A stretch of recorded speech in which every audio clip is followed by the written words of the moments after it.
Täiega nii. Esimene võte. Kui lõõri läheb, teeme teise, kolmanda, neljanda veel. Järgmise nädal on ka kõik pandud teisipäevase sama üritustuulil. No aga miks mitte? Miks mitte? Mis vahe on õigusel ja õiglusel? See on hea küsimus. See on hea küsimus ja ma arvan, et need vastavad erinevatele küsimustele, et kui ma mõtlen nagu politseitöö peale, siis õigus on see, et mida me teeme. Ja õiglus on see, et kuidas me seda teeme. Ja ma ei tea, kui sa nüüd need kaks küsimust ära küsisid, siis vabalt võib ka küsida, et miks me seda teeme. Ja sellele küsimusele vastus on, ma arvan, et Eesti rahvas. Eks, et õigus ja õiglus käivadki teinekäes käsikäes, aga alati ei pruugi, sest see, kui sa näiteks kui sa rakendad õigust, siis mõnikord võib juhtuda nii, et see viis, kuidas seda rakendad, seda õiglast tulemust võib-olla ei anna. Aga see on selline politseiniku vastus, et nagu te tegelikult väga hästi juba viitasite, siis isana oleks see vastus tõenäoliselt midagi muud. Eesti Vabariigi kodanikuna võib-olla ka midagi muud. Õigust õppinud inimesena võib-olla midagi muud, et domineeriv on ikkagi selline politseiniku vaade.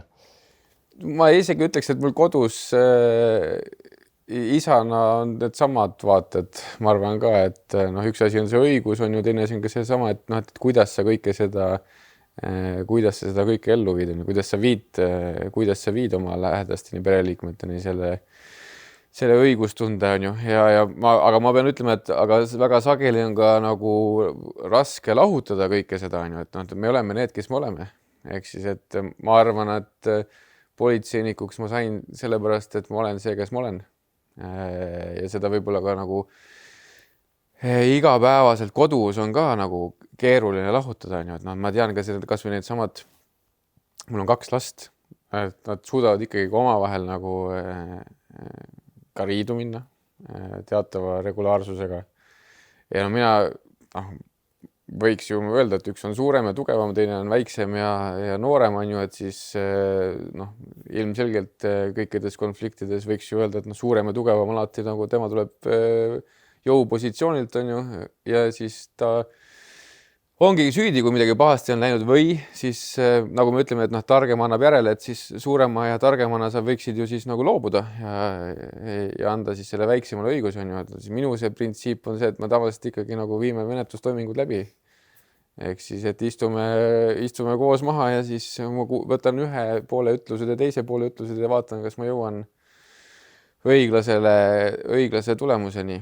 Aga ma arvan ka, et see alati ei ole garanteeritud, et ka seal nagu selle õigust rakendades, sest võib-olla üks ka näiteks nende ütluste andmisel on osavam kui teine. Et lapsed on ka nagu eri koolkondade nagu siuksed esindajad, et mõni on selline kuidas seda öelda, et õiguspositivismi toetaja, teine on mingi Rawlsi teooriate toetaja ja sina oled seal kuskil veel vahepeal. Nad nii kaugele ei ole jõudnud, et nad nendesse teooriatesse läheksid, aga sageli ma olen paar korda ka täheldanud seda, et kui midagi nagu juhtunud on ja siis ma küll oma iseenda teadmata nagu hakkad seda toiminguid läbi viima on ju ja mõnikord mulle tundub, et selle tulemusena võib-olla tunnistatakse asju ka, mida ei ole üles, mida ei ole tehtud. Et siis et see lugu võib olla hoopis nagu mitmetahulisem seal juures. Et siis ütleme nii, et need kõikides nendes asjades, eks ilmselt sina ka ajakirjaniku, nagu ma võin sinatada, et siis ajakirjanikuga ikkagi mingid need sellised maneerid, käitumised, harjumused tulevad ju koju ka kaasa nüüd. Ma ei tea, kui palju sa intervjueerid oma pereliikmeid, aga prooviks mitte, jätaks selle nendele, kes seda oskavad teha. Need on meil toimetus palju rohkem ja palju paremaid kui mina. Aga selles mõttes õigusriik, eks ju, püüab neid 2 terminit ju mingis mõttes, eks ju, tegelikult ju lähendada. Et eesmärk on, et seadused peegeldaksid niivõrd hästi kui võimalik nagu õiglust. Aga see teie töös, ehk siis nagu tegelikult politseitöös, ma tõenäoliselt ei eksi, kui ma ütlen, et see pinge on nagu päris terav kogu aeg või igapäevaselt. Et politseinikud peaksid täitma seadust, aga kohtavad olukordi, kus range seaduse täitmine tundub nagu ebaõiglane. Et kui palju on Eestis politseinikel ja ka millal on õigus kaalutlusruumi üldse kasutada? No tegelikult neid hetki on ikkagi palju. Ehk siis, et jah, meil on olemas selliseid sätteid, meil on väga palju selliseid sätteid, mis on imperatiivsed, mis ütlevad meile ette, et on täpselt nagu vot see asi juhtus ja siis sellele peab tulema see tagajärg. Ja nendes hetkedes sa võib-olla nagu tahaksid kaaluda, aga kui sul seda seadus ei luba, siis seadusandja on seda teinud teadlikult, et mitte anda sulle seda kaalutlusõigust, et alati igal siis juhul, kui see juhtub, saabuks see konkreetne tagajärg. Aga rohkem on neid sätteid, kus tegelikult see kaalutlusõigus on seal sees. Ehk siis, et ka täna rääkides Riigikogu liikmetega ühes seaduseelnõus, siis viitasin täpselt samamoodi sellele, et me võime selle sätte kirjutada nagu peensusteks, aga me lõpuks ei suuda ikkagi kogu nagu elu ette kirjutada. Ja põhiseaduse paragrahv 11 kehtib igal juhul. Ehk siis, et see, mida politseinik teeb, peab olema proportsionaalne selles olustikus ja vajalik, siis ma arvan, et see on üks selline printsiip, mida me peame ka kogu aeg kuklas hoidma, et tegelikkuses võib olla neid juhtumeid, kui me kirjutame nagu mõne sätte väga peeneks, siis elu nõuab sedasama proportsionaalsuse hindamist ja et seal vahel oleks inimene. Ehk siis, et ma olen ka võrrelnud väga tihti seda, et kui me näiteks võrdleme masinad ja inimesi, siis täna mina olen seisukohal, et politseiniku ei saa asendada masinaga. Sellepärast, et seal kuskil on see inimlikkuse aspekt vahel, mida täna masinad ei suuda siis asendada.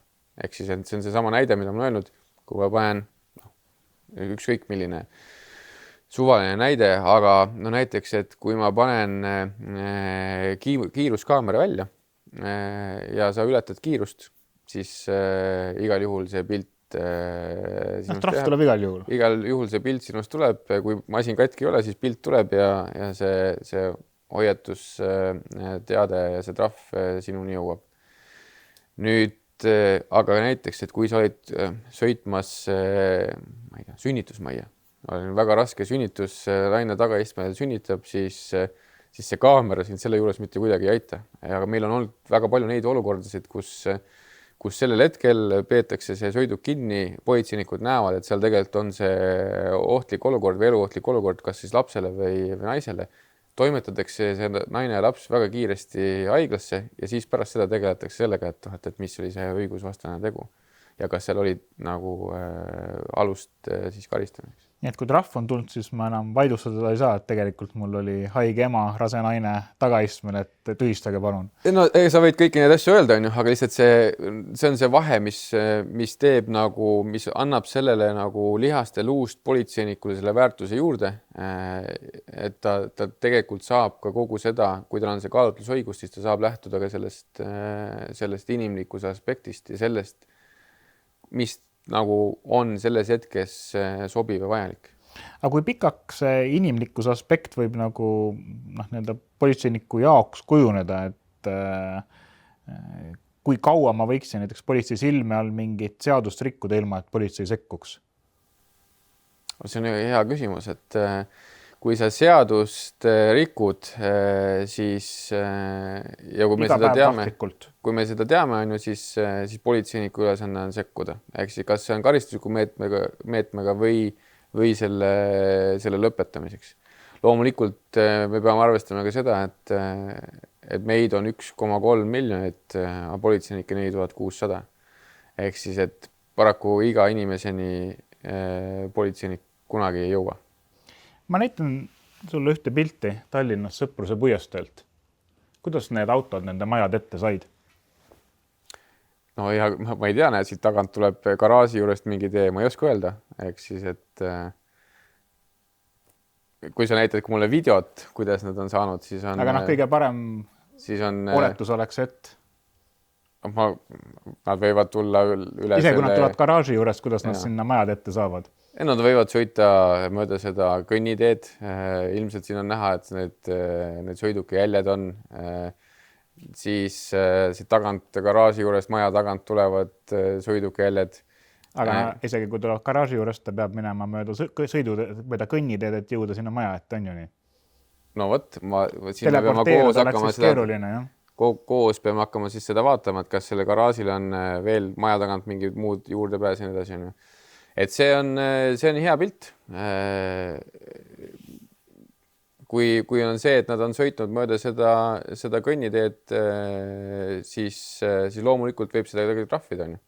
Aga nüüd küsimus on see, et kas me jõuame iga selle sõiduki omanikuna, kas me tõendame siis ära, et ta sõitis mööda seda kergliiklusteed või kõnniteed? Nad sõidavad mööda kõnniteed ja on sõitnud, ma julgen öelda, vähemalt 5 aastat, sest ma sõidan sellest kohast mitu korda nädalas mööda, ma võin last trenni ja ma nagu näen seda. Ja ma olengi nagu mõelnud selle sama näite osas, et kui me räägime sellest õigusest ja õiglusest, et kuidas seda olukorda tegelikult selgitada näiteks jalakäijale või mööduvale autojuhile, kes näeb, et võib ka nii ja politseil on sellest tunnetuslikult ükskõik. Ma arvan, et ei ole tunnetuslikult ükskõik. Kas keegi on teavitanud? Ikka. On sellest. Ja siis selle rikkuja puhul ei ole mitte midagi tehtud. Selle konkreetse rikkuja puhul. Ei. No, siis alati saab sinna sisse vaadata ka meie enda poole, et kas me oleme reageerinud. Küsimus on see, et kui me tahame, et näiteks ka need sõidukiomanikud ei sõidaks mööda seda kõnniteed, siis kas on mingid teisi meetmed ka, mis tagaksid selle, et see sõiduk sinna peale ei saaks? Ja seda vist on seal linnaosa valitsusega arutatud, oli jõutud, aga ma lihtsalt ise mõtleks, et oleks hommikul kell 8 olla patrullautoga seal ja vaadata, paljud hakkavad tööle sõitma. Kui nädal aega olla, siis võib-olla enam rohkem ei sõidetaks. Võib-olla kuni järgmise teisipäevani või mitte hommikul kella 8-ni.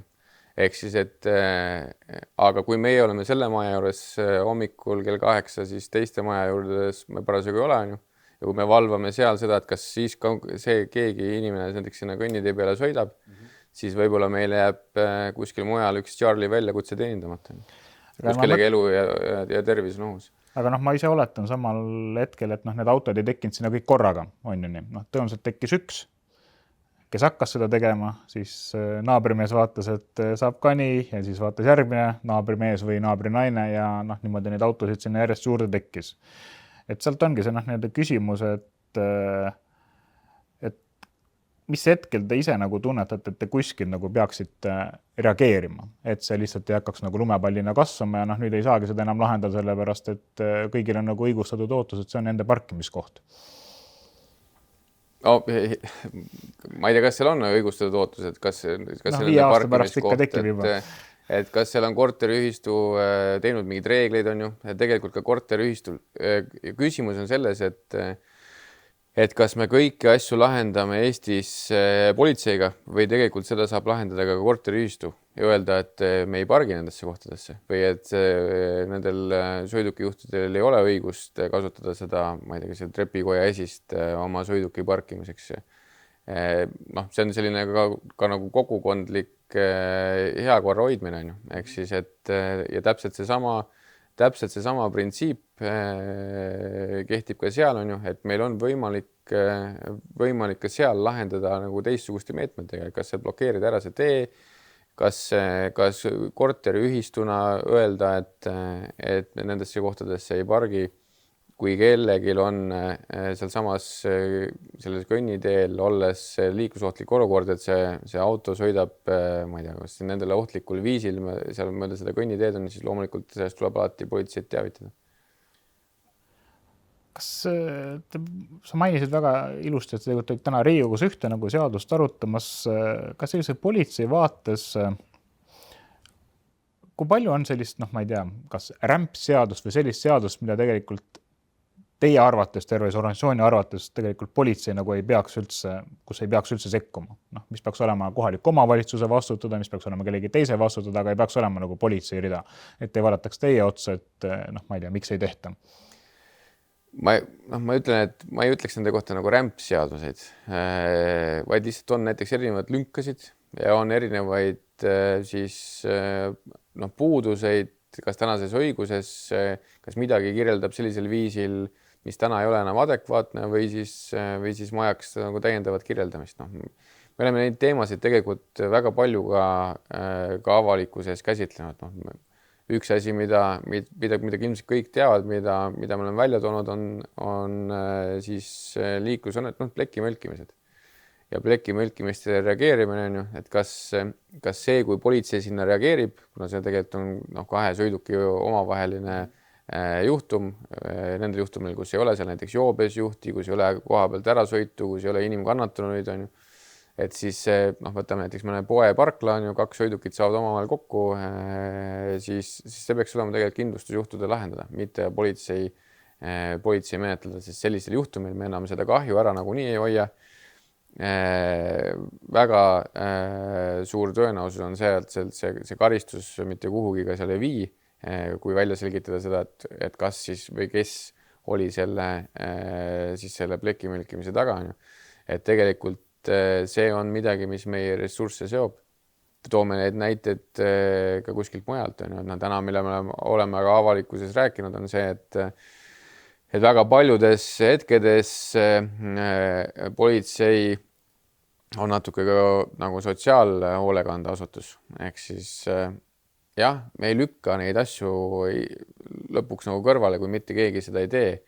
Aga see ei ole riigi vaates nagu mõistlik ja efektiivne, kui politseinik, kes on välja õpetatud, siis seda õigust rakendama ja ka õiglust rakendama peab siis nii-öelda tegema selliseid sotsiaalseid ülesandeid, ma ei tea, kas või joodikute transport või toome lihtsad näited, millega me oleme täna tegelenud, et kui inimene oma kodus kukub ja enam ei saa püsti, et kas see peaks olema politsei, kes selle reageerib, või on meil kohalikud omavalitsused, kes vastutavad sotsiaalhoolekande eest või muu siis nii-öelda toetussüsteemi. Aga sinna hulka jääb ka näiteks, ma ei tea, tahtmata väga autojuhte kiusata, aga on kõige lihtsamad näited, et punase tulega ristmikule sõitmine, roolis mobiiliga rääkimine, kas need peaks olema teie kontrollida? Need näiteks, kui punase tulega ristmikule sõitmine on väga nagu, minu hinnangul väga nagu hooletu käitumine ja see on nagu ka teadlikult, kui sa punast tuld näed, sõidad ristmikule, siis see on teadlikult nagu teiste inimeste ohtu siis panemine. Ma arvan, et see on politsei pärusmaa, aga küsimus on see, et kas me peame tegema seda alati füüsilise järelevalvega või on olemas meil tehnilised meetmed, mis aitavad seda paremini siis ka kontrollida. Kaameraid ei luba teile keegi kasutada. No vot ja siis ongi nüüd see küsimus, et kas me teemegi siis seda niimoodi, et kui me märkame, et keegi punase tulega sõidab ja siis seda menetleme ja üritame seda õiguskorda tagada, on ju, aga see paratamatult viib ka selleni, et kui meid kogu aeg seal punase tule all ei ole, siis järgmisel hetkel ikkagi keegi tuleb sealt selle punase tulega üle. Või räägib mobiiliga. Mis on väga nagu kohtlik tegevus. See on, ma arvan, et täna ka üks ebaõige sõidukiiruse, sellise hooletu käitumise kõrval üks selline liikluskäitumisi, mis viib väga raskete tagajärgedeni ja väga paljudel juhtudel. Üks möödunud aasta selliseid märgilisemaid ajakirjanduslugusid ka uurivas ajakirjandus oligi see kaamerate teema lugu Madis Hindrelt toona, et pildistatakse. Kas te üldse näete, et mingi automaatkontroll on nagu võimalik, et poliitikud kas siis kohaliku omavalitsuse tasandil, riigi tasandil midagi sellist üldse nüüd enam lubaks või on see häälte kaotus või võidu ootuses nii laetud teema, et järgmised 5 või 10 aastat ei ole mõtet rääkida sellisel teemal Eestis? Ma ei ole kindel, kas sellega kaotab hääli tegelikult. Ma päriselt arvan, et kui ma mõtlen nagu Eesti ühiskonna peale, et siis see ei ole valdav osa ühiskonnas, kes ütleb, et näiteks me ei peaks kasutama tehnilisi vahendeid, sealhulgas kaameraid selleks, et turvalisust ja korda tagada. Ma ei usu, aga noh, mul ei ole ka siin nagu kuskilt tuua ühtegi sotsioloogilist uuringut, aga ma ei usu, et see on midagi, mis tegelikult hääli kaotaks. Nüüd on see poliitiliste valikute küsimus, et kas me tahame seda teed minna või mitte, aga noh, need arutelud tuleb igal juhul maha pidada, ehk siis noh, öelda seda, et täna me üleüldse ei peaks nendel teemadel arutlema, on ju põhimõtteliselt seesama asi, mida ette heideti, et nendel teemadel ei ole arutatud ja ei ole jõutud nagu siis sellise lahenduseni, mis kõiki osapoolte siis vähemalt arvamust ära kuuleb. Nii et ma arvan, et need teemad peaksid olema jätkuvalt laual, on ju, ja me peame ka tuleviku vaates mõtlema, et noh, et kui me räägime seda, et kurjategijad võivad kõiki uusi tehnilisi lahendusi või tehnoloogiat kasutada oma töös, aga politseinikud mitte, siis kas me tegelikult jõuame selle või suudame hoida seda turvalist riiki, mida ma arvan, et enamik Eesti inimesi hindab. Noh, toon piltliku näite. Kas või avame näiteks tehisintellekti küsimuse, et kui palju ja mil määral võib politsei kasutada oma töös tehisintellekti, mitte selleks, et mingeid uusi asju koguda, vaid kas või selleks, et juba kogutud teavet aidata läbi töödelda, et selleks, et leida ühte, teist või kolmandat küsimust või ühte, teist, kolmandat rikkumist või näiteks tabada kurjategijat, kes on mõne õigusrikkumise toime pannud. Et noh, hästi lihtsalt öeldes.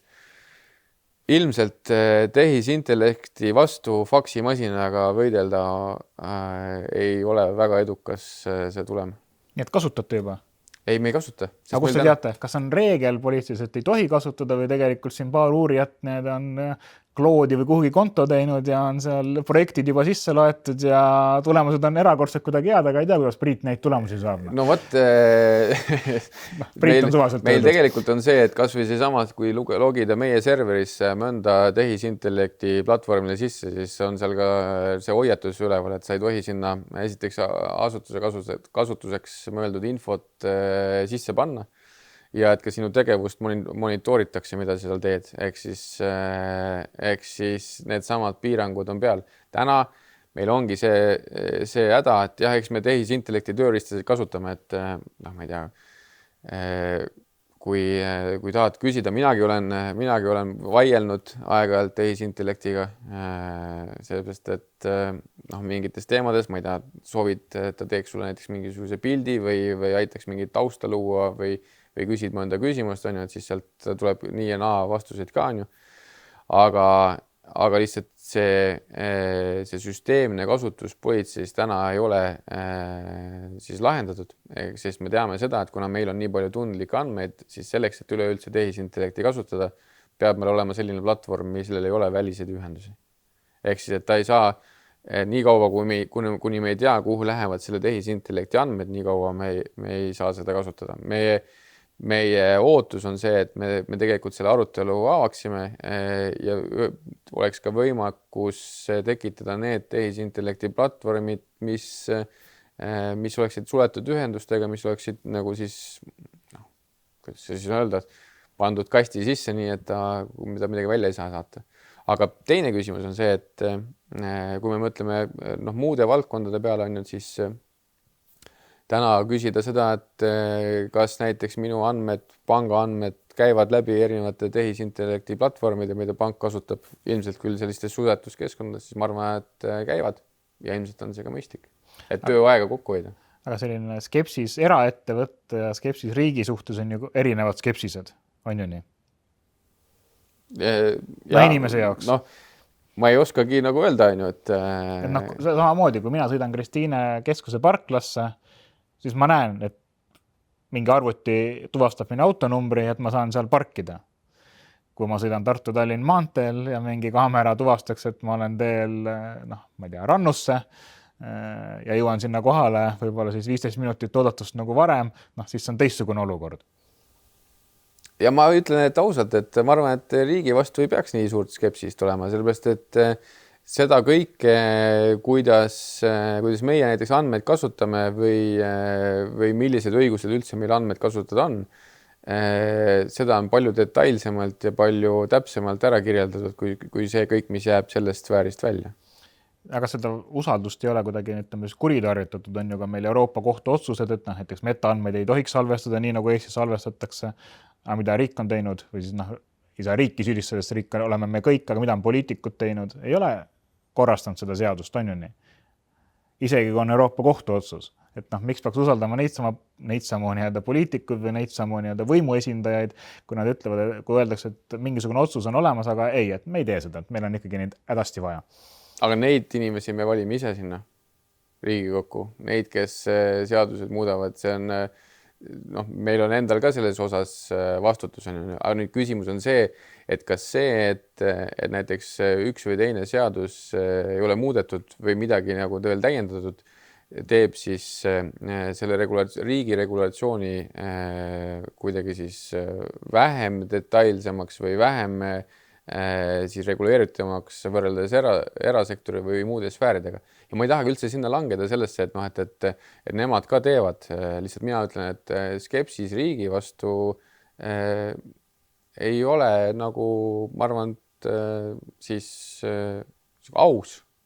Sellepärast, et me tegelikult peame väga palju nägema vaeva selle nimel, et neid andmeid kasutada ja selle üle ka järelevalvet teostada. Aga kelle suhtes sinu arvates see nii-öelda, ütleme, võib-olla mingi selline skepsis või kartlikkuse tunne nagu on, usaldamatuse tunne isegi, et politsei usaldusnumbrid on ju, noh, võiks öelda erakordselt kõrged. On nii? Noh, erakordselt kõrgeks see, kui 100% usaldus. Nagu võrrelda, ma ei tea isegi, noh, ma ei tea, naabritega, on siis, oleme maas või? Kui võrrelda väga paljude teiste Euroopa politseiasutustega, siis jah, meie usalduse numbrid on kõrgemad. No täpselt. Et järelikult ei ole küsimus, ei ole niivõrd äkki teis või on teis või? Et kus see siis see punn on ees, see usalduspunn, et ei saa panna keskmise kiiruse kaameraid, ei saa panna neid kaameraid, mis tuvastaks, kas punase tulega sõidetakse ristmikule. Kui ma olin ühes patrulliga kaasas, minu jaoks oli väga suur üllatus, et politseinik pidi käsitsi sisestama autonumbreid, mis olid tema ees, et noh, need ei tulnudki sinna süsteemi kuidagi automaatselt, et noh, oleks automaatkontroll, et noh, mis auto mul ees on, tulevad kohe andmed, eks ju, vaid noh, tuli käsitsi lüüa enterit. Ta tegi selle küll väga kiiresti, patrullpolitseinik. Ma alguses arvasin, et see on nagu automaatkontroll ja siis kui ma küsisin selle kohta, et ei, et ma tahan seda käega, aga noh, mul on nagu tegi nii peas, et kombinatsioonid tulevad hästi nagu kiiresti. Et kes hoiab kinni? Ma raske öelda, ma ei tea, äkki kindlasti on lihtne öelda, aga võib-olla ei taha öelda. Ei, selles mõttes, et noh, miks nad ei tule või kust nad tule, ma arvan, et seal on väga palju erinevaid asju. Üks asi on võib-olla see, et ka see arutelu osa on ju, ehk kas me päriselt siis viime läbi selle arutelu, mis on need nagu ühiskondlik kasu, mis me sellest saame, mis on need võimalikud ohud, kas me suudame neid võimalikke ohtusid maandada. Või meil läheb see hästi selliseks nagu emotsioonipõhiseks on ja see, kui ta on selline emotsioonipõhine, see ei pruugi olla alati nagu enamiku inimeste arvamus, vaid see lihtsalt, kes teeb rohkem häält. Et, noh, need võivad olla ka väga palju neid seosed seal juures. Alati, ma arvan, et ka erinevate meetmete puhul alati on võimalik rakendada neid, kui uusi meetmeid kasutusele võtta, neid selliseid nagu turvamehhanisme, et me kunagi ju ka, noh, ma ei tea, hästi lihtsalt võttes, me oleme väga palju oma tegevusi ka kogu inimkonna ajaloos ju üritanud sellist masinlikku tööd asendada masinatega, ehk siis, et meil tekiks rohkem aega seda nii-öelda siis kvaliteedi loomiseks. Et nüüd ühel hetkel me võib-olla ka mingites hetkedes aspektides mõtleme, et kas me peaks sellele kõigile pidurit tõmbama. No. Ja see ongi see sama arutelu, mis me peame siis, mis me peame ka ühiskondlikult läbi viima, et ka need argumendid saaksid kõlada, mitte ainult emotsioonid. Mitmele nii-öelda siis justiits- või ka siseministrile te olete saatnud mingit nimekirja asjadest, mis tuleks ära muuta? Seadustest või mingitest politsei tegevustest, mida politsei ei peaks tegema. No, ma toon kõige lihtsama 2 näidet. Number 1, et kui on seesama pleki mõlkimine või mingi avarii koht, miks ei või õhku lasta drooni, mis teeks selle mõõdistuse tõenäoliselt ära paari minutiga, selle asemel, et politseinik käib seal ringi mõõdulindiga ja peab kõik kirja panema tõenäoliselt eeldatavasti ebatäpsemalt, kui droon seda teeks. või siis teine näide, et minu jaoks oli ka suur üllatus, et ma väga palju ei ole politseiauto tagaistmel olnud, aga üks juhtum kuskil võib-olla 25 aastat tagasi või niimoodi umbes oli 20 aastat tagasi, kui mul oli autol ülevaatus tegemata ja siis küsiti mult, et kus ma töötan. Ja väidetavalt seda küsimust küsitakse tänaseni, et ma küll ei tea, mis tähtsus see on, kus ma töötan, kui autol on ülevaatus tegemata, aga noh, kui palju sellist, noh, ma ei tea, veidrust alles on või miks seda ei ole ära muudetud? No vot, ma arvan, et see drooni näide on siin nagu väga hea näide, ehk siis, et no tegelikult me võiksime täna kohe tõsta selle drooni üles, see möödistus ära teha, asi vask on ju, aga see ongi üks nendest näidetest, kus selleks, et tehnoloogilist lahendust kasutada, siis me ka politseina lähtume sellest printsiibist, et see peab olema kõik vastavalt kehtivale õigusele. Ehk siis ja seesama drooniga kaardistamisnäide on see, et me oleme seda aastaid siin üritanud lahendada, on ju. Kus ta täna seisab, on see, et kuna kõik meie mõõtevahendid peavad olema kalibreeritud ja taadeldud, on ju, et siis kuidas tagada seda, ehk siis, et see mõõte tulemus oleks kalibreeritud ja taadeldud ja teaduslikult tõendatud. Nii et see on koostöö täna siis meie partneritega, et tagada seda, et ühel päeval võib-olla seda sama drooni saaks kasutada. Kes need partnerid on siis? Et mitu aastat, et erasektoris jälle tundub, et uskumatu jutt, et mitu aastat üritame partneritega jõuda kokkuleppele, et kuidas taadelda. Siin ongi see sama paindlikkuse küsimus on ju, ehk siis, et võib-olla ja ma ei tea, sest ausalt mul on raske rääkida nendest asjadest, mida ma ei ole kunagi nagu oma silmaga näinud. Aga täna võib-olla me olemegi võimaldanud erasektorile suuremat paindlikkust ja võib-olla ka seal näiteks nende kaamerate puhul selleks, et saada kiiremini, paremini ja mugavamalt lõigatakse mingeid nurkasid maha, on ju, aga meie peame ikkagi ümber nende nurkade minema. Ära nüüd küll räägi, muidu hakatakse siin erasektorit ka veel lisaks reguleerima. See ei olnud etteide. See ei olnud etteide, sest me tegelikult... Kuidas poliitik seda kuuleb ja loeb. No. See ei olnud etteide, see on lihtsalt see sama nagu küsimus, et kuidas me lahendame. Et täna ka neid mõõteküsimusi me Metrocertiga peame lahendama niimoodi, et me jõuame ka selle teaduslikult tõendatud viisini. Aga kas vahepeal tundub, et mõni poliitik on nagu puuga pähe saanud, kellega sa suhted, et ütleb, et ohoo, ma ei ole kuulnud, kes siuke probleem teil on? No vot, ma arvan, et see puuga pähe on nagu selline hinnang. Võib-olla mõni poliitik vaatab, et Eestis on siin politseijuhte, kes on saanud puuga pähe, et millest nad räägivad, et nad ei adu üldse. Mina räägin siin, et näed kaamerate lisamine või punased tulega ülesõitjate tuvastamine nagu automaatkontrolli meetoditega hääli ära ei võta, tema vaatab oma kabinetis, mõtleb, et kas nagu, et mõnel üldse ei ole nagu oidu peas. Valima ei kutsuta. No. Jah, eks siis, et eks me igaüks teeme oma tööd, on ju. Loomulikult on neid hetki, kus tunned, et oled seda rääkinud juba 20 korda või et see on nagu nii iseenesest mõistetav, et miks seda peab üldse rääkima, on ju, aga eks igaüks tuleb erinevast taustsüsteemist.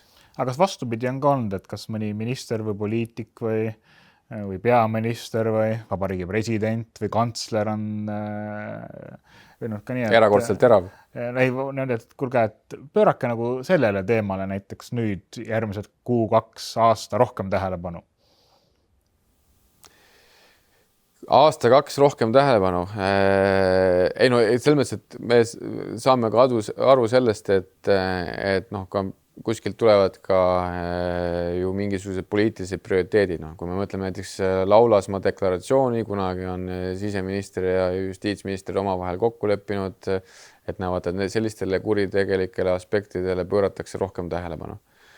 Lõpuks on see, ehk siis, et tegelikult ma arvan, et siin on väga lihtne lahendus ka mida ja kuidas ja mil viisil ka politseiasutusena teha. Meil on selleks nagu spikker ette kirjutatud. See spikker asub meie politseivandes, aga eelkõige politseidiviisis, mis on teenin Eesti rahvast. Ehk siis, et tegelikult meie ülesanne on teha seda, mis on Eesti rahva jaoks parim. Kui mõni prioriteet läheb sellega vastuollu või ei teeni tegelikult Eesti rahva huve, siis on meie ülesanne ka seda välja öelda ja vajadusel mitte teha. Eesti rahva huvi on selles mõttes huvitav nüanss, et Kalamajas alles mõned kuud tagasi oli ühe maja juures oli selline aknast välja pandud silt Fuck Iisrael, ehk siis Iisrael käigu kuradile nähtavasti eestikeelses tõlkes, kui keegi sellest ingliskeelsest sõnast aru ei saa. See silt tõi sinna politsei, kiirabi ja tuletõrje. Et kas see on siis Eesti rahva huvi või on see mingi poliitiline tellimus, et sellisele sildile niimoodi üldse reageeritakse? Või üldse ka reageeritakse? Selles osas võin öelda, et see ei ole poliitiline tellimus, on ju. Ehk siis, et seal tehiolud ka on ju, ma olen ka oma inimestega rääkinud, see on lihtsalt, kas või see sama maja on lasteaiast üle tee, on ju, sul on hoovitäis lapsi, kes vaatavad silti, see sama obsöönsused, on ju, et nüüd, mida me peame aru saama, on see, et sinna koha peale läheb ja reageerib. Keegi tegi selle väljakutse selles osas, et seal on see silt väljas. Kedagi see näiteks on häirinud ja nüüd sinna koha peale läheb ja reageerib see politseinik. Ja tema teeb ka need otsused sellest lähtuvalt, mis on see tema taustsüsteem. Ja meil on olnud ka ju neid kohtukaasused, on ju, kus ma ei tea, ühest või teiselt meeleavalduselt näiteks korjame selle sildi ära, on ju. Ja siis pärast 3 aastast kohtumenetlust soojas ruumis vaadates kogu seda õiguslikku aspekti üle, on jõutud järeldusele, et võib-olla selle sildi ära korjamiseks ei olnud piisavalt põhjendatud, on ju.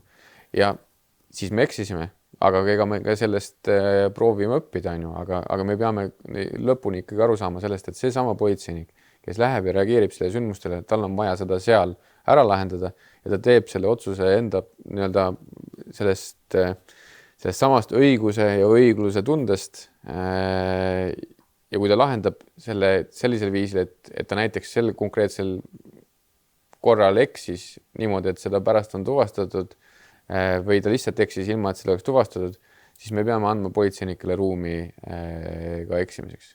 Aga oluline on see, et me seda tunnistaksime siis. Et kui ma olen ka Kalamajas ja ka suhteliselt lasteaia lähedal, mitte küll täpselt üle tee, aga nippa-nappa, et kui ma paneks sildi Fuck Russia enda lakna peale, ehk siis käigu Venemaa kuradile, siis võiks eeldada samasugust reaktsiooni, kui keegi pahandab. Sest seal on ka venekeelseid tõenäoliselt inimesi. Ja seal võivad olla veel igasugused muid optsioonsusi ja see reaktsioon on ilmselt täpselt samasugune. Nüüd küsimus on see, et ja mis sellest järgneb, sõltub ka väga palju sellest konkreetsest politseinikust, sest me peame nüüd aru saama ka seda, et mis on selle asja, selle sisu on ju, sest ega me kas või nende samade Vene Föderatsiooni pooldavate siis erinevate loosungite ja sõnumitega ega me ka need, kes tahavad seda sõnumit kohale viia, täna käivad sellise piiri peal, on ju. Ehk siis me peamegi reageerima, tegema selle otsuse ja siis seda otsust ka põhjendama vastavalt oma sellele äranägemisele. Me oleme näinud neid inimesi, kes kõnnivad ju Vene lipu värvides, aga nad põhjenduseks toovad, et poest just sellised riided saidki. Aga kas nendel inimestel maksaks lasta olla nagu nad on? Täpselt nagu Sõpruse tänaval võib parkida maja ette, sõites sinna mööda kõnniteed. Las olla see kuradile Iisrael või vastik Venemaa või elagu Venemaa võit Ukrainas. Et me saame aru, et need inimesed on ju ärme ütle siis uhuud, aga et nad on nagu nad on ja me mõistame seda nagu teadlikult. Ka mina mõistan, kui ma sõidan nendest pargitud autodest mööda, et nad ju need on inimesed, keda tegelikult väga ei hooli need jalakäijad. Ja kui kellegil on see Iisrael, Venemaa või mingi muu asi, et me saame ju kohe aru, mis see on. Et kas seal peab üldse mingi politseiga sekkuma? Kas see on üldse teie asi? Ei sellepärast, et meie ülesanne on ka teha nii, et raskemaid tagajärgi ära hoida. Sellepärast, et ka sellised provotseerivad sõnumid, sellised siis provokatsioonid võivad endaga kaasa haarata mõne näiteks, kes ka ei hooli, ja kes ühel hetkel võib-olla astub vastusamme selleks, et kuna teda see silt nii väga häirib, siis ta ühel hetkel läheb ja ma ei tea, viskab selle akna seal puruks, või veel hullem läheb näiteks selle inimesele kallale, kes on. Küsimus on see, et kas me peame ära ootama, kuni kõige see raskem tagajärg on saabunud, või sellisel juhul, kui me sellest teada saame, siis üritame seda kõige raskemat tagajärge ära hoida. Aga see ei ole natuke liiga selline oletuslik, et Eesti minu jaoks ja ma julgeks pigem arvata, et ka väga paljude välismaalaste jaoks, kes siin käivad, on ikka erakordselt turvaline nagu riik. Lapsed saavad hommikul jalutada ise kooli, sõita trammiga, bussiga, keegi ei röövi neid, pigem arvatakse, et nad on äkki röövitud, välismaad arvavad, et mis pärast lapsed on üksinda bussis, et see on täiesti arusaamatu või trammis, et kuhu need väikesed inimesed lähevad, eks ju, et nende riigis nagu mõeldamatu, ka Eestis on niimoodi. Samamoodi, et seesama, kuidas sa nagu kirjeldad, et keegi paneb ühe sildi välja ja sealt edasi läheb akende sisse viskamiseks, siis läheb üldse majade maha põletamiseks, siis me oleme kõik käest ära lasknud, et kas see nagu siuke lihtsustus ei ole nagu natukene? On lihtsustus. Loomulikult on lihtsustus. Ega selles mõttes, et aga küsimus on see, et kuidas me seda turvalist riiki oleme hoidnud, aga võib-olla läbi selliste lihtsustuste me olemegi jõudnud sinnani, et meil on see turvaline riik, kus lapsed saavad käia nagu ise kooli, lasteaeda. Kus sõidavad autod kõnniteel, et seal ei saa, aga Aga võib-olla, seal ongi see sama küsimus, võib-olla siis seal ka, et kui me ühel hetkel näeme, et ohuhinnang on selline, et järgmine päev hakatakse nendel siis neid klaase sisse viskama või rehve läbi lõikama, et seal on jällegi need samad küsimused, et kas me suudame tegelikult hoida ära seda raskemat tagajärge, ja loomulikult üle Eesti on igasuguseid selliseid juhtumeid, kuhu politsei ei jõua. Et see on see, millest ma alguses ka ütlesin, et mida rohkem on meil ka neid tehnilisi lahendusi, mis aitavad meie seda siis masinlikku tööd siis ära teha masina poolt, siis seda rohkem on meil võib-olla jõudu reageerida nendele erinevatele sündmustele. Võib-olla ka sealsamas selle Sõpruse puiestee maja ees oleks see kõik nii palju lihtsam, kui seal on seesama kaamera, mis tuvastab ära, et seesama sõiduks see inimene sõitis ja sealt saab tagant järgi kas või seesama menetluse siis püsti panna. Kõik kaamerad lahendavad ikka kõik probleemid lõpuks. Ei, mitte ainult kaamerad. See on lihtsalt näide, ma arvan, millest on lihtne aru saada. Aga ma arvan, et küsimus on see, et kas Eesti, toome selle sama Sõpruse puieste näite, et kas Eesti inimene pigem tahaks, et iga hommikul kell 8 oleks seal politseinik valves, või see, et politseinik reageeriks nendele kõige raskematele sündmustele ja seda oleks ära võimalik lahendada mingi tehnilise lahenduse. Mina näiteks, isegi kui ma ei oleks politseijuht, ma arvan, et ma tahaksin, et neid asju oleks võimalik ära lahendada tehniliste vahenditega niimoodi, et seesama politseinik saab appi tulla siis, kui minu laps on kuskil hädas. Et politseinik võiks panna sinna niimoodi jälgimiskaamera? Kuidas? See mobiilne jälgimiskaamera niimoodi. Ja siis meil peab olema jälle õiguslik alus selle jaoks. Huvitavad mõtted poliitikutele. Külm higi näo peale. Aga jällegi, see on arutelu, on ju. Ja kui me selle osas avatult arutame ja suudame ka nagu niimoodi üksteisega nagu argumenteerida, et me ei lähe teineteisega riidu, siis ma arvan, et see on nagu ka väärtus omaette. See, kui me ka seda arutelu peidame, on ju, ja ma ei tea, kas või näiteks seesama politseijuht ei julgegi tulla, avalikkuses julge sõna kaameragi mainida, on ju. Aga ma arvan, et see ka meie ühiskonda kuidagi nagu paremaks, tervemaks või turvalisemaks ei tee. Aga kas meie ühiskonnas on samasuguseid inimesi nagu Jeffrey Epsteini kaasuses? Mitte niivõrd isegi mõeldes äkki nende tegude peale kui selle peale, et inimesed, kes ei pea vastutama oma tegude eest.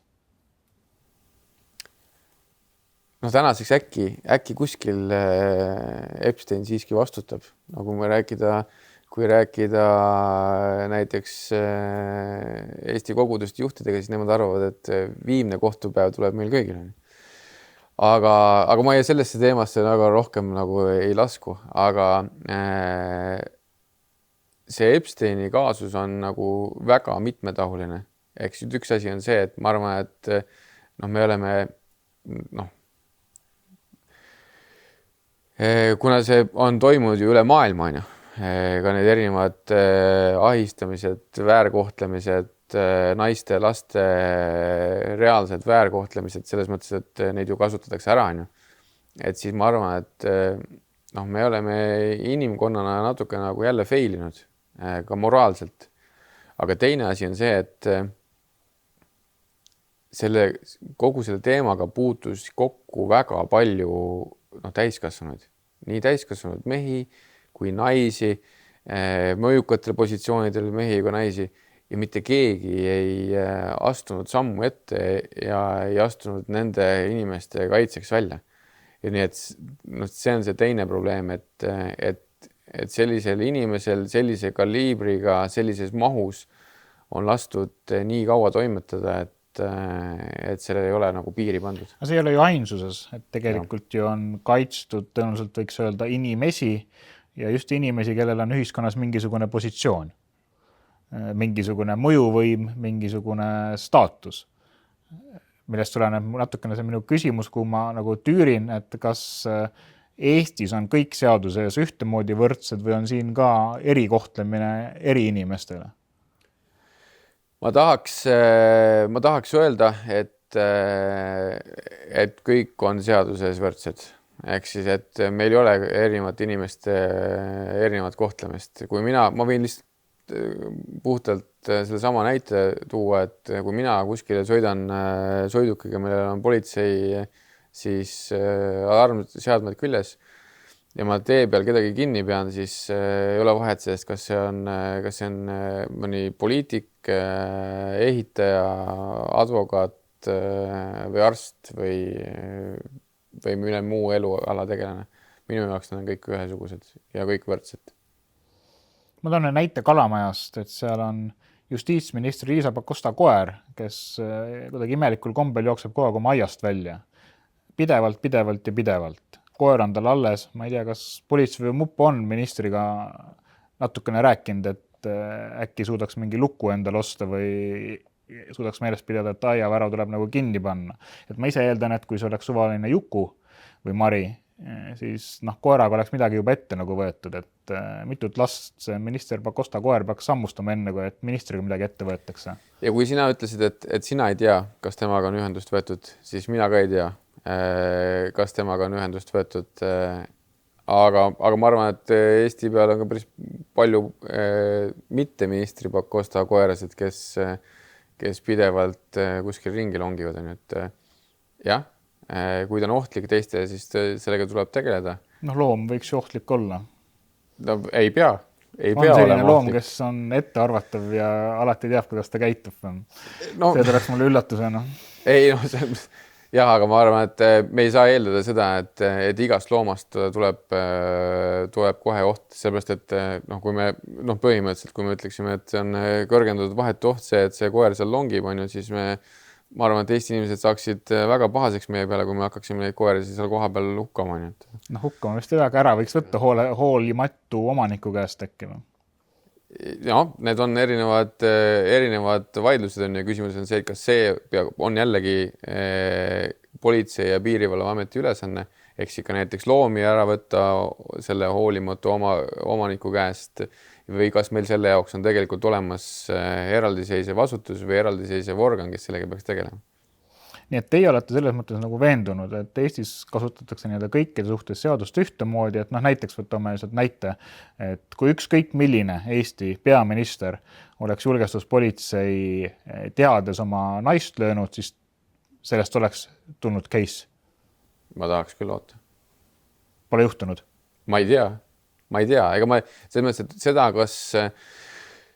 kas kuskil on üks või teine asi, mis minuni ei ole jõudnud, ma ei saa mitte kunagi sellest pea anda.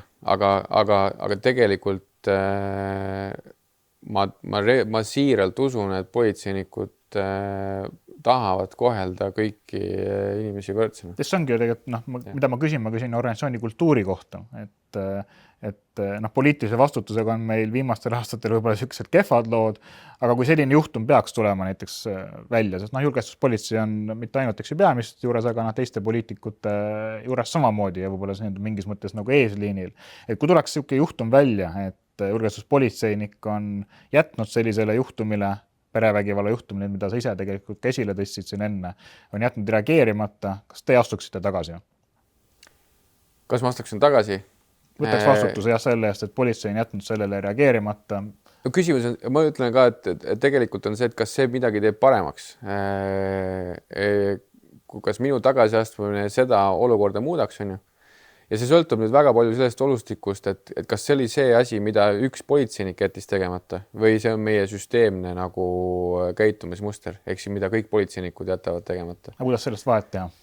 No see ongi seesama asi, et me peame lubama ka sellel politseinikul eksida, ehk siis, et noh, ma toon väga palju neid näiteid selle kohta, kus politseinik olles tänaval eksib, on ju.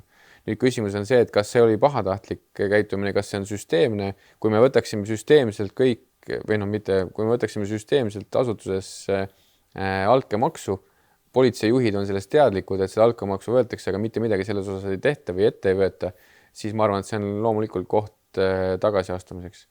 Kui ka see juhtum, et näiteks, et mõni prominentne isik on toime pannud süüteo ja politseinik või mõni politseinik sellele ei reageeri, on ju, siis kui me saame sellest teada ja me sellele ise omalt poolt sellele ei reageeri, siis see näitab, et see on nagu süsteemne tegevus, on ju.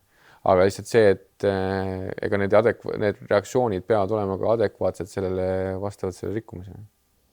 Ma niimoodi väga kurbade toonidega ei taha võib-olla lõpetada, et üle minu vasakule on üks joonistusmaal kunstitöös, mis on siin seina peal raamitult. Mis see on? See on pilt. Aga mis pilt see on? Ja miks see on sulle tähtis? Miks ta mulle tähtis? Tegelikult seal on väga oluline, seal on tegelikult päris mitu olulist asja. Üks asi on see, et see pilt on joonistatud minu poja poolt, tänaseks juba päris kaua aega tagasi. Aga see annab niisuguse nagu ka sihi, eks, et ega noh, minu töös täpselt samamoodi, teinekord võib tekkida neid hetki ja neid kohti, kus sa mõtled, et noh, et milleks kõik on ju. Või et kui sa peadki kellegiga vaidlema sellel teemal, et miks näiteks lähisuhtevägivalla ohvrid on vaja kaitsta selle vägivallatseja eest või seda seletada, siis see võib tekitada neid küsimusi, et noh, et äkki see kõik ei olegi nagu vajalik. Äkki see töö, mida politsei teeb või see töö, mida mina siin koos oma kolleegidega teeme, et see ei ole vajalik või see ei ole oluline või see hoida sellega nagu raja peal on ju, siis tegelikult see pilt, see pilt annab mulle väga lihtsa selle sihi on ju, ehk siis, et kui ma vaatan maailma ühe 4-aastase lapse silmade läbi, siis vahet pole, millist värvi vormi me kanname, et kas on roheline või sinine või laiguline, siis politseil on väga lihtne ülesanne püüda pätte.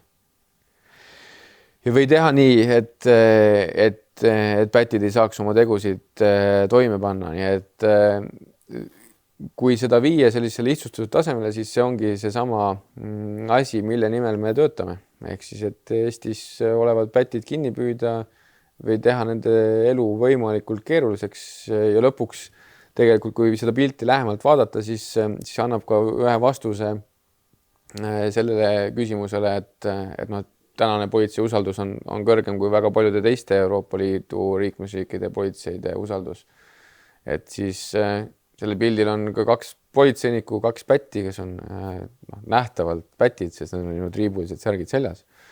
Siis kui nende nägusid vaadata, siis tõepoolest üks on nagu päris morn, aga teine naeratab. Ehk siis see annab ka selle tagasiside, et tegelikult ma arvan, et kui me teeme oma tööd ausalt ja siiralt, siis ka tegelikult need, kes on korrarikkumisse toime pannud, hindavad lõpuks seda meie tegevust. Ma tahtsin küll, et ühe jaoks on õigus ja õiglus saabunud, aga teine on veel sinna, arvab, et riik on veel teel. Võib-olla, aga võib-olla ta lihtsalt on õnnetu selle osas, et ta vahele jäi. Maailm on müstilisi küsimusi täis, eks ole. Aitäh! Aitäh sulle!